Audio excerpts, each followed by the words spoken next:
Joining us on the Roush on the pregame show is the 12th year head football coach of the Ohio Northern Polar Bears, Dean Paul. Coach Paul, thank you so much for your time. ONU with a chance to finish 8-2 this year. That'd be the school's best record since the 2010 playoff team. Coach, has this year's team exceeded your expectations?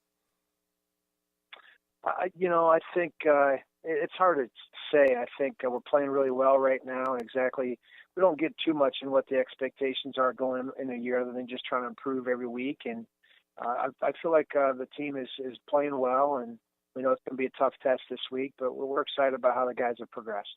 Coach, are you and the rest of the players still holding out hope that a victory Saturday and a JCU loss to Mount Union could vault you into the playoffs? Yeah, we feel like the way things are shaking out, we got a chance. But we know we have zero chance if we don't beat the Cardinals. So we try to be focused on that, and we haven't really spent much time talking about it at all. So it's just kind of really been focused on this week. Saturday will be senior day for your senior class up in Ada. If you could, Coach, just talk to us about what this year's senior class has meant to you. Oh, it's a really good class. There's some guys that have provided great leadership.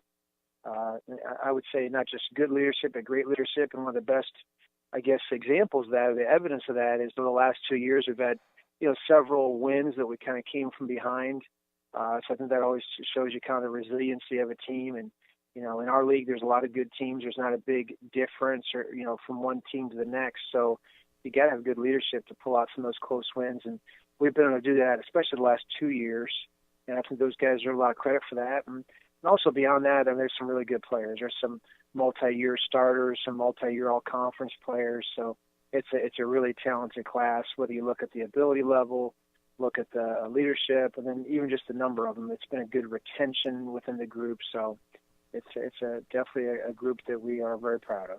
One of those multi-year starters is running back Justin Magazine. He's leading the conference in rushing yards, averaging 124 per game. Coach, what can you tell us about him that maybe the stats can't?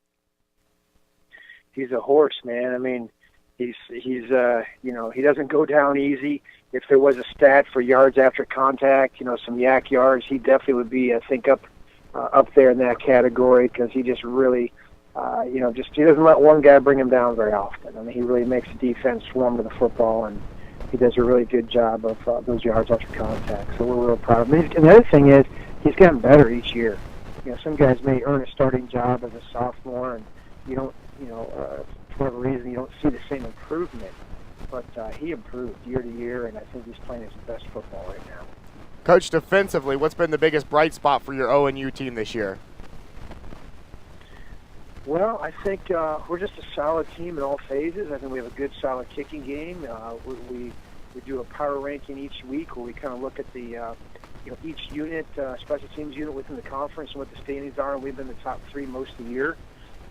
And we've missed a kick or 2 here or there, but other than that, our coverage is really strong. We've got a good punt game. We've created some big plays in the return phases. So we have a good kicking game. I think our offense has run the ball better this year, which has allowed us to be better in what we call the compete zone, kind of plus 25. So we've improved there. We're in the top 2 as far as scoring defense, and I think our defense has always played better in the second half. There's been some moments, some games where we've given up yards, but pretty much every week we will play better in the second half, and that's a tribute to our players and our coaches of making the adjustments necessary. Coach, what have you noticed in scouting Otterbein that they do well that could give the Polar Bears trouble Saturday?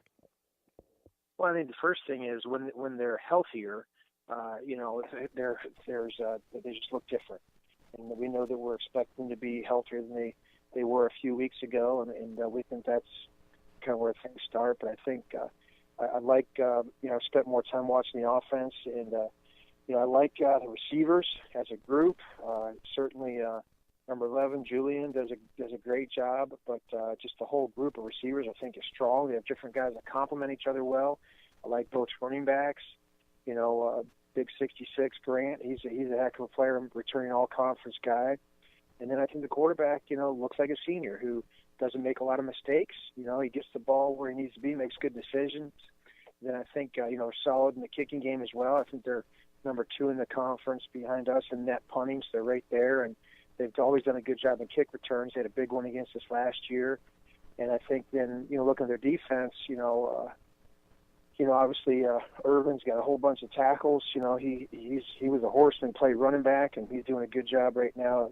Linebacker and number 7, I think does a real nice job in the secondary, and they have some guys who are real active up front. So we think they're just a good, solid football team that'll really command and demand us to play really well for 4 quarters.